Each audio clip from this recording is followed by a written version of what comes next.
So, saan ba ako nagkamali? Iniisa-isa ko, bakit ganito ang ginawa Kasi- nila sa akin? Mabait naman ako, ba't niya ako iniwan? Tuwi na lang, lagi ako naiiwan.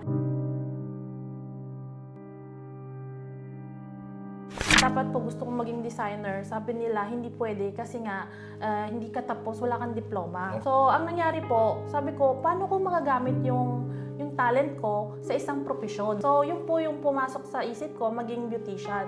Okay. Dahil para magamit ko nga po yung talent ko. Okay. Nung mga time na yun, hindi ko alam kung magsasarado ba ako or Kasi- hindi. Nung tumitingin po ako sa mga anak ko, sabi ko kailangan kong lumaban. And then, isip ako ng isip, paano kong gagawin, bakit saan ako nagkamali. So, acceptin mo kung saan ka nagkamali and then hanapin mo ang solusyon. Sa akin po kasi, napaka-importante na ang napapaligiran ka ng mga positive na tao kasi medyo kultura po natin ang pagiging crab mentality and then hindi ka pa nakakarating sa gusto mong marating, ibinababa ka na. Bukod sa magandang serbisyo, dapat alam mo kung anong ino-offer mo. Galing. Ibigay mo ang the best mo. Okay. Hindi kasi ibig sabihin magkamali ka, hindi ka na ma-improve. So, Okay.